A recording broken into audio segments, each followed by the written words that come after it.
ستة أيام ثم استوى على العرش يدبر الأمر ما من شفيع إلا من بعد إذنه ذلكم الله ربكم فاعبدوه أفلا تذكرون إليه مرجعكم جميعا وعد الله حقا إنه يبدأ الخلق ثم يعيده وليجزي الذين آمنوا وعملوا الصالحات بالقسط والذين كفروا لهم شراب من حميم وعذاب أليم بما كانوا يكفرون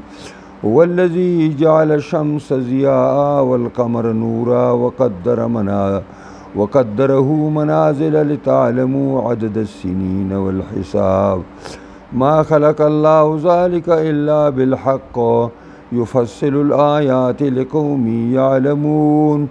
إن في اختلاف الليل والنهار وما خلق الله في السماوات والأرض لآيات لقوم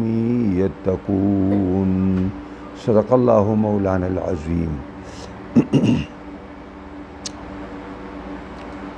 دې دو مخکنو آیاتونو کې الله د پیغمبر خدا صلی الله علیه وسلم د پیغمبرۍ ثبوت وکړو چې ته واقعي زما پیغمبر او دا قرآن واقعي زما وحی ده. دا خبره په دې دو آیاتونو کې الله تعالی وکړه. په دې اوسنو آیاتونو کې چې نن موږ تلاوت کړو دې کې دویمه مسله چې هغه ته محور الصورت وایي او دې صورت محور دی او دا صورت تاویږي او هغه ثابتوي چاپېره د هغې خپل مدعانه تاویږي او ثابتوي هغه د الله رب العزت الوهیت دی او د هغه یووالی دی او د هغه معبودوالی دی. کما الله چې مشرکانو ورسره د ځان نه خدایان ساز کړي دي د بوتانو په شکل او په مختلفو شکلونو باندې. نو فرمایي الله پاک ان ربکم الله الذی یقینا رب ستاسو الله هغه ذات دی خلق السماوات والارض چې پیدا کړي دي اسمانونه او ځمکې فی ستة ایام په شپږو ورځو کې یعنی په اندازه شپږو ورځو کې ثم استوى علی العرش بیا یې غلبه حاصله کړې ده او برابر شوی دی په عرش باندې یدبر الامر تدبیر کوي د کار د مخلوقو ما من شفیع الا من بعد اذنه نشته دی هېڅوک سپارش کوونکی مگر پس د اجازت د الله نه. ذالکم الله ربکم دا الله پروردگار او مالک او خالق ستاسو دی فعبدوه د دې الله عبادت وکئ افلا تذکرون آیا تاسو پن او نصیحت نه حاصلوئ یعنی پن او نصیحت حاصل کئ. رب په معنا د خالق باندې راځي د مالک باندې راځي د مربي او د مصلح باندې راځي دا ټول د رب معناګانې دي. نو ان ربکم یقینا مالک ستاسو پروردگار ستاسو کارساز حاجت روا ستاسو الله الله دی. اوس مشرکان د لات او د منات او د عزا په شکل باندې بې شماره خدایان ځان له ساز کړي دي. نو الله فرمایي رب ستاسو الله هغه ذات دی چې اسمانونه او ځمکې پیدا کړي دي. لات او منات او عزا ډله خو مچ هم نشي پیدا کولی ماشی هم نشي پیدا کولی د ماشي وزر هم نشي پیدا کولی او دا الله تعالی چې پیدا کړي دي نو په ستة ایام په مقدار د شپږو ورځو کې یعنی د شپږو ورځو په مقدار باندې چې د دنیا دا شپږ ورځې دي د دې په مقدار باندې گویا کې الله تعالی د اسمانونو او ځمکې او د هر څه پیدا کړي دي. دا ځکه وایي چې اسمانونه او ځمکې او نور او سپوږمۍ نو پیدا نو ورځې چېرته وې ورځې خو نه وې که نه. نو معنا یې دا ده چې دا اوس تاسو کومې ورځې دي د دې ورځو په انداز باندې په شپږو ورځو کې الله رب العزت دا هر څه پیدا کړي حالانکه الله تعالی په کلمه کن د سترګې په رب کې پیدا کولی شو چې الله ویلی موجود شي او اسمان او ځمکې او مخلوقات ټول موجود شوی وي خو الله داسې ونه کړه ولی دا تعلیما للعباد خپلو بندګانو ته تعلیم ورکوي التأني فی الامور چې تاسو کار په درجه باندې او په اندازه باندې کوئ په مزه باندې بړاویږئ او په مزه باندې مخکې کیږئ زما دومره قوت دی چې دا ما په کلمه کن پیدا کولی شو او د هغې باوجود ما په شپږ ورځو کې پیدا کړ ثم استوى علی العرش بیا غلبه حاصله کړې ده په عرش باندې یعنی برابر شوی دی په عرش باندې نو دا زمونږ ایمان او عقیده ده چې الله په عرش دی الله په عرش دی خو څنګه دی نو کیفیت معلوم نه دی کیفیت معلوم نه دی چې څنګه دی الله په باندې دې باندې موږ نه پوهیږو کیفیت مجهول دی او سوال کول د دینه بدعت دی چې سړی دا تپوس کوي چې ته الله په عرش کې نو څنګه دی نو دا بدعت دی او انکار د دینه کفر دی چې سړی وایي الله په عرش نه دی دا کفر دی کیفیت مجهول دی سوال کول ته نه بدعت دی حافظ ابن کثیر وایي چې د اسلافو صحابو تابعینو تبع تابعینو مسلک او مذهب په دې چلیدلی دی چې الله په عرش دی کیفیت معلوم نه دی انکار کول تینا کفر دی بعض خلک په دې باندې تا نه تپوس کوي استوى علی العرش څه معنا ده بس الله په عرش ته پاسه دی نو دغه معنا ده او عرش د الله رب العزت په مخلوق کې د ټول نه لوی مخلوق دی د تمام مخلوقاتو باندې مشتمل دی او د تمام اسمانونو ځمکو لپاره د چت په حیثیت باندې دی عرش د الله د ټولو مخلوقاتو نه لوی مخلوق د الله عرش دی او یدبر الامر تدبیر کوي د کار د مخلوقو د مخلوق د کار تدبیرونه کوي د دقه ځای نه اوس کفارو به دا خبره کوله چې هلکه د لات او منات او عزا نه څه غواړئ او دې ته تاسو خدایان وایئ نو دوی به په جواب کې وویل چې وما نعبدهم الا لیقربونا الی الله زلفا منګه د دې لات او منات او د عزا او د غیر الله عبادت نه کوو مګر دې لپاره چې موږ الله ته نږدې کي او بل ځای کې وایي وهؤلاء شفعاؤنا عند الله دا کسان دا د منګه سپارشیان دي الله ته دا الله ته سپارش کوي نو جواب راغی وما من شفیع الا من بعد اذنه نشتره هیڅوک سپارش کوونکې مگر په اجازت ته الله باندې چې الله یو بنده ته ووایي چې پورته شو پاسه او د دې پلاني سپارش ماته وکړه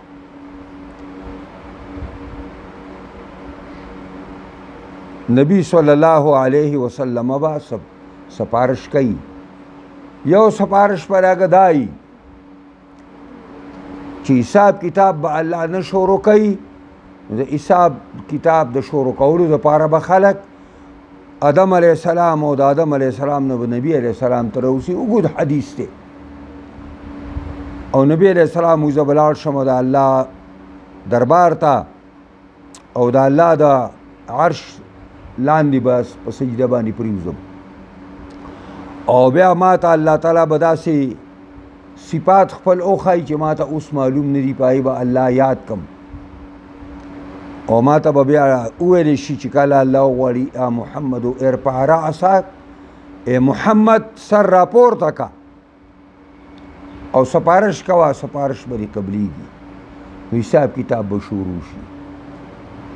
او د ګناهګارو مسلمانانو دپاره هم جناب رسول الله صلی الله علیه وسلم سپارش کوي علما حقانی او ربانی به هم سپارش کوي ملائکة الله به هم سپارش کوي خدا ټول سپارش بالاذن دی چې الله ووایي او بنده ته چې ورشه حکماله به کوي ذالکم الله ربکم دا الله پروردگار او مصلح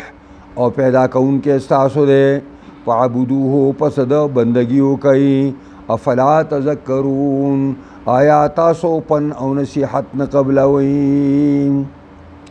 الیه مرجعکم جمیعا خالص دی الله ته واپسی ستاسو د ټولو دا بلې مسئلې ته لاړو توحید نه اثبات د آخرت ته ټول به مرئ او ټول به الله ته واپس کېږئ او ټول به د الله په دربار کې حاضري ورکوئ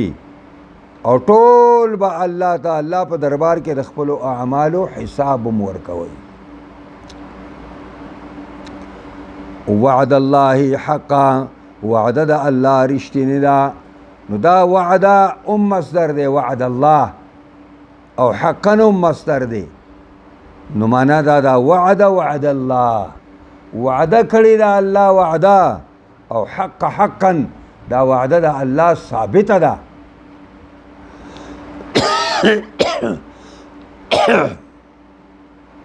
انه یبدأ الخلق دا الله ابتدا معنا دا دی الله ابتدا د مخلوق کړی دا اول ځل الله خلق الله تعالی پیدا کړی دا ټول د خدای مخلوق دی هذا خلق الله فاروني ماذا خلقوا من الارض دا سچې دا ټول د الله دی تاسو او خایس تاسو د خدای نو پیدا کړی دي زمکه کې کوم برخه ده په اسمان کې کوم برخه ده او ثم يعيده بیا با دوباره الله تعالی ژوندي کوي دی کم رب چې اول ځل پیدایش کړی دی هغه به دوباره پیدایش کوي نو د مرګ نه وروستو دوباره ژوند دا حق دی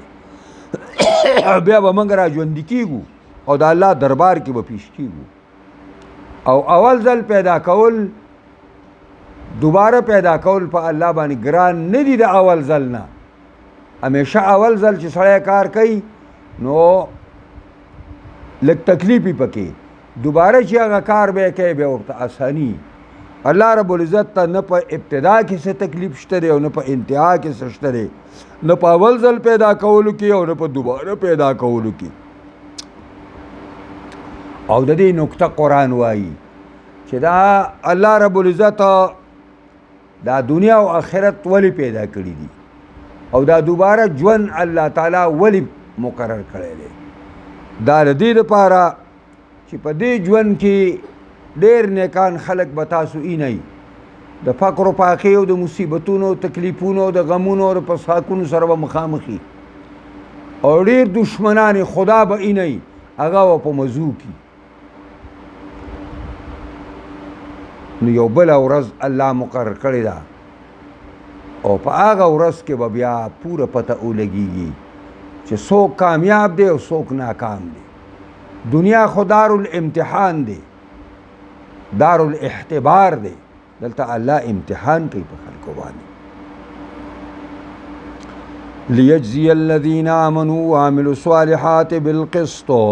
دې دپاره چې بدله ورکړي الله کسانو ته چې ایمان راوړی دی او عمل د نیکو کوي بالقسط بالعدل بالانصاف دې دپاره الله قیامت مقرر کړی او دې دپاره دوباره الله به مخلوق ژوندی کوي چې الله ایمان او عمل صالح والا ته په انصاف او په عدل باندې هغوی د اعمالو بدلی ورکړي والذین کفروا لهم شراب من حمیم وعذاب علیم بما كانوا یکفرون کسانو چې کفر کړی دی د هغوی سزا الله ذکر کوي چې هغوی ته به الله څنګه سزا ورکوي کسان چې کفر کړی دی لهم شراب من حمیم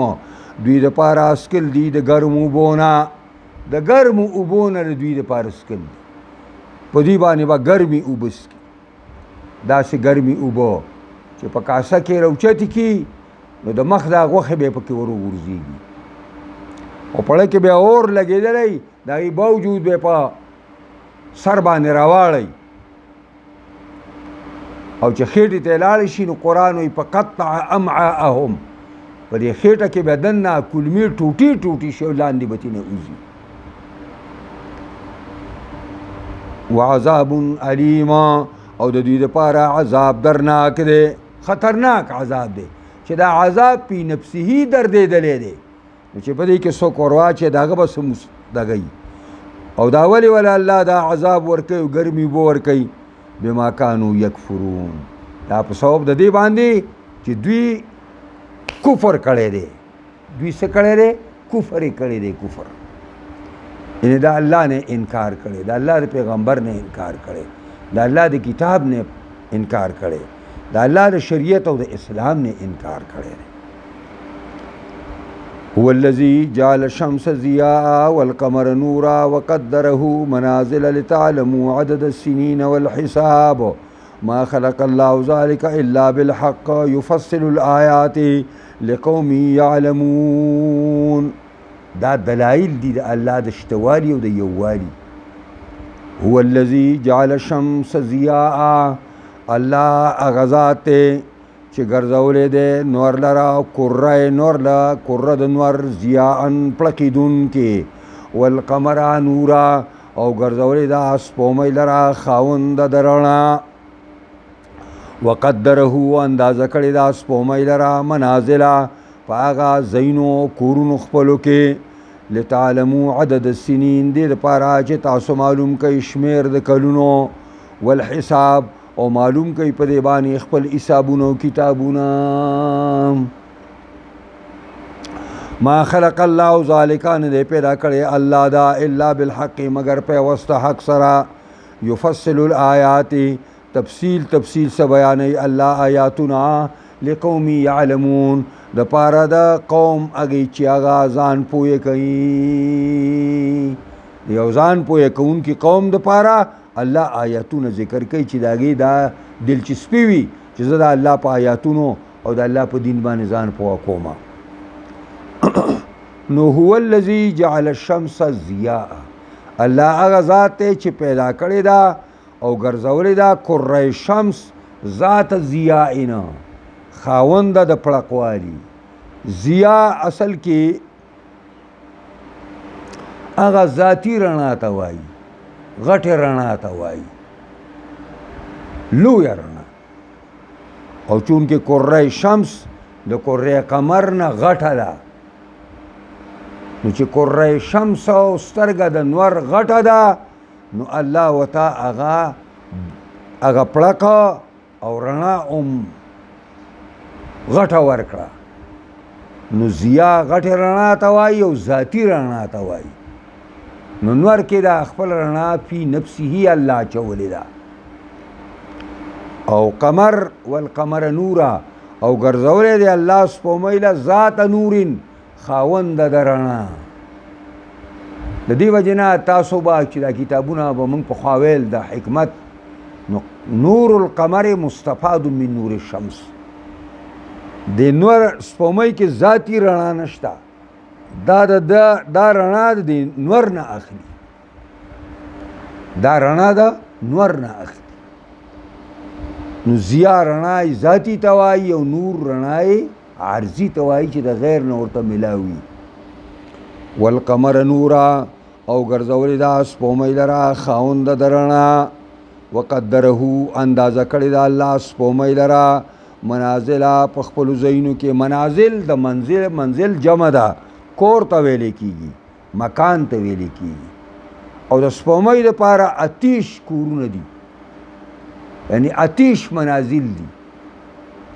هره شپه دا په یو کور دي هره شپه او کله چې دا په نظر نه راځي نو دا بیا کور کې نه وي نو په دغه ورځو کې دا پټوي کله چې د خپلو کورونو ته دا راواوړي نو دا بیا ښکاره کېږي.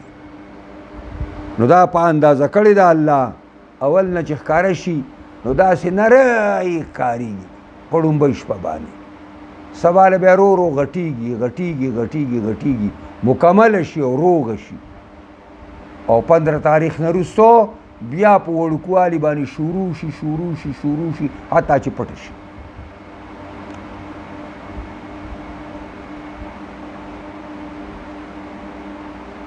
دا الله رب العزت د ورځې باچایي د نور لا ورکړې ده،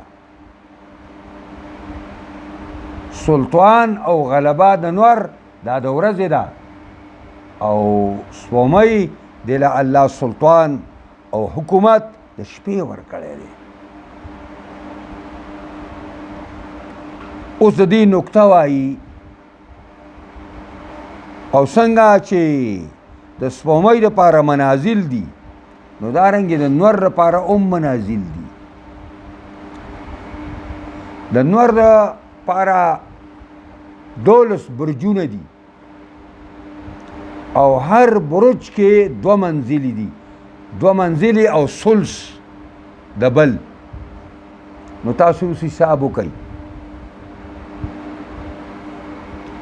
چې 12 برجونه دي او په هر برج کې 2 منزله دي او یو پکې ثلث دی، ثلث منزل. نو 12 او 12 24 شو او 12 ثلثه 4 ته 7 شو، 4 او 24 28. نو څنګه چې د سپومۍ دپاره 28 منازلو نو دارنګې د نور دپاره 28 منازل دي. او بیا لتعلموا عدد السنین والحساب،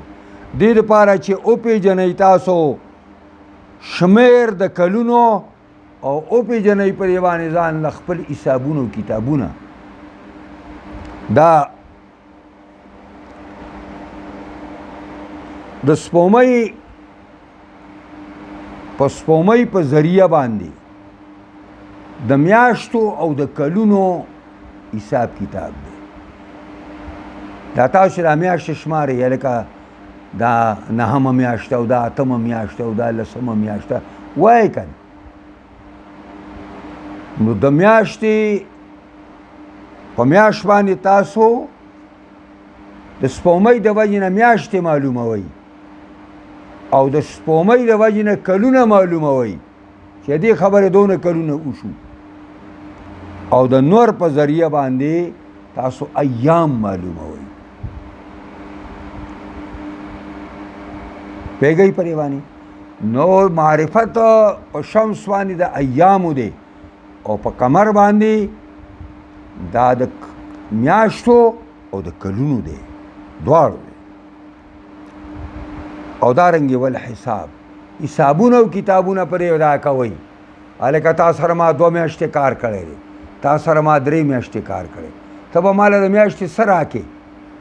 دا ټولې په دې باندې خبرې. هلکه بس 2 میاشتې ورته پاتې شو، میاشت ورته پاتې شو، روژه را روانه ده، اختر را روان دی. دا خلک حسابونه کوي که او دا حساب دا په معنا د حساب کتاب هم راځي او دا په معنا د ګمان باندې هم راځي. ایحسب الانسان ان یترک سدی، نو دا چې حسبا یحسبو شي یا حسبا یحسبو شي، د سمعه نشي یا د حسبه نشي،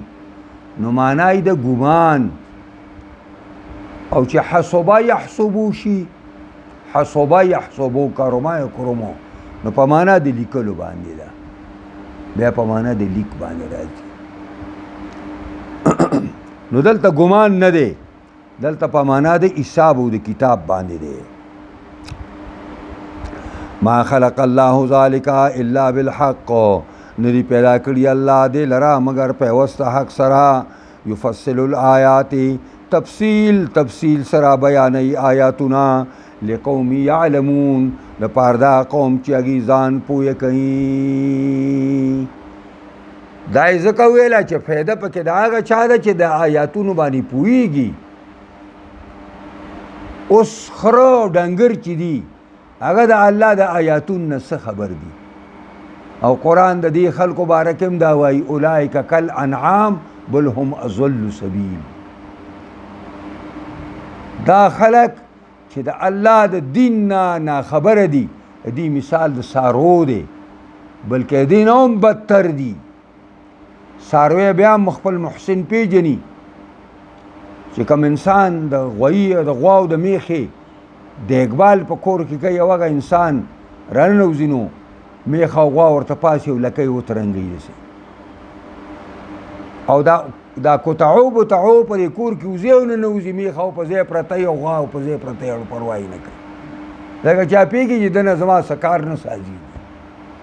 نو څاروي هم د دې زناورو نه ښه دي. دا په دوه خپې چې ګرځي کوم زناور د دې نه څاروي هم ښه دي. خپل محسن پیژني خو دې خپل محسن ونه پیژنده. د دې وجې نه د الله د دین نه ناخبر خلکو باندې نظر واچوئ چې کوم خلک د الله د دین نه ناخبر دی نن څه کارونه کوي. هغه قتلونه کوي، هغه رامخورۍ کوي، هغه رشوتونه اخلي. او بعض خلک داسې دی چې واضله الله علی علم، سره د علم نه الله ګمراه کړي دي. د علم باوجود الله ګمراه کړي دي. ځکه چې کله د علم په تقاضا باندې نه ځي نو بیا ستا او د جاهل فرق نشته، یو شی دی.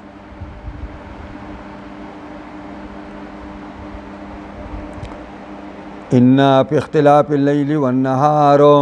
یقینا پتلو او راتلو د شپې او د ورځې کې، په ګډوډوالي د شپې او د ورځې کې. وما خلق الله فی السماوات والارض، او په هغه تمامو څیزونو کې چې پیدا کړي الله په اسمانونو په ځمکو کې، لآیات لوی لوی نښې دي لقوم یتقون، دپاره دا قوم چې هغه ځان بچ کوي د خلاف ورزۍ د الله نه. نو اختلاف او ګډوډوالي ته ویل کېږي. نو په دې ګډوډوالي د شپې او د ورځې کې معنا یې دا ده په دې تلو د شپې کې او پر راتلو د ورځ کې، او بیا په تللو د ورځ کې او پر راتللو د شپې کې، دا اختلاف اللیل والنهار دی. په دې کې هم د الله د وجود دلایل دي. هلکه دا فضا ده یوه، د شپې په تیاره باندې ټوله راګیره شوې ده. کله چې سبا راوخیږي دا ټوله فضا سپینه شي، هغه شپه چېرته لاړه، او چې شپه راله هغه ورځ چېرته لاړه. دا الله رب العزت شپه بوزي ورځ راولي او ورځ بوزي شپه راولي. دې کې د الله د وجود او د شتوالي او د یووالي دلایل دي. او وما خلق الله فی السماوات والارض، او په هغه کلمه د ما د عموم دپاره ده، او په هغه تمام مخلوق کې چې الله په اسمانونو او ځمکو کې پیدا کړي دي، لآیات لوی لوی نښې دي د الله د شتوالي او د الله د یووالي. لوی لوی نښې په دې کې موجودې دي. خو په دې نښو باندې څوک پوهېږي؟ لقوم یتقون، دا د هغه قوم دپاره دي چې هغې کې تقوا او پرهیزګاري وي، د الله نه یره پکې. نو هغې دا نښې معلوموي. یو سړی وایي وفي كل شيء له آیة تدل على أنه واحد. په هر یو څیز کې د الله د قدرت او د شتوالي او د یووالي نښې دي، او هر یو دا چغې وهي چې الله یو دی، الله یو دی، الله یو دی. بس دا عقیده توحید ده، د کامیابۍ عقیده ده. الله رب العزت دې زمونږ او ستاسو ټول نه راضي شي، او په قرآن عظیم الشان دی الله تعالی مونږ پوهه کړي. دا یو څو مسلې مخې ته رالې. تقریر الوهیت الله تعالی وانه اله الحق. یو دا مسله دی آیاتونو کې ثابته شوه الوهیت د الله، چې الله معبود دی، الله خالق دی، نو دی به معبود اومي. او دا خبره ثابته شوه چې الله الہ حق دی، په خلاف د هغې نه چې مشرکان د غیر الله په نوم باندې نور الهان ګڼي. او تقریر عقیدة البحث والجزا فی الدار الاخره، او دا خبر هم ثابته شوه چې عقیده د بحث او د جزا په چې دا عقیده به ساتي چې په آخرت کې به دوباره ژوند دي او په آخرت کې به د اعمالو بدلی، ان کان خیرا فخیر و ان کان شرا فشر. و نمبر 3 بیان الحکمت فی خلق الشمس والقمر و تقدیر منازلهما. او دریم دا چې بیان د حکمت په پیدایش د نور او د سپوږمۍ کې او په د اندازه کولو د الله نور او سپوږمۍ له په خپلو منازلو کې. نمبر 4 مشروعیت تعلم الحساب، جائز دی چې کوم دی علم حساب زده کول، یعنی ریاضی زده کول دا امر جائز دی. او علم الفلک، او جائز دی علم فلک اوما، فلکیات ورته وایي. په دې حکمت یونانی کې فلکیات ځان له یو باب دی، ځان له یو برخه ده او حصه ده. دا تسریع او سرچغمني دا مونږ ویلي، او د هغې تعلیب اوسه پورې پیدا نه شو چې مونږ یې ورته ووایو. زما سره په دې کتابونو کې پراته هم دي که چا وړي نه وي، تسریع او سرچغمني دا ټول د آسمانونو بحثونه په دې کې. نو دا هم یو جایز علم دی. ولې؟ لما هو نافع للمسلمین، د دې وجې نه چې مسلمانانو ته نفع او فایده ورکوي. او پنځمه خبره په دې آیاتونو کې فضل العلم والتقوى واهلهما من المؤمنین، غوروالی د علم او غوروالی د پرهیزګارۍ او د دې علم او د تقوا اهل چې څوک متقیان دي او څوک پرهیزګار دي د مؤمنانو نه، د هغې غوروالی الله بیان کړ. علم ډېر اوچت شی دی، تقوا او پرهیزګاري ډېر لوی شی دی. ځان له په علم کار نه کیږي او ځان له په تقوا هم کار نه کیږي. علم به هم حاصلوي او پرهیزګاري به هم حاصلوي، نو بیا به ته کامیاب یې. که نه تش علم دا بیا د سړي دپاره چې عمل پې نه کوي دا باعث ته سزا دی، بیا به الله سزا ورکوي په دې باندې. الله دې زموږ او ستاسو ټول نه راضي شي او خاتمه دې الله زموږ ټولو په ایمان کې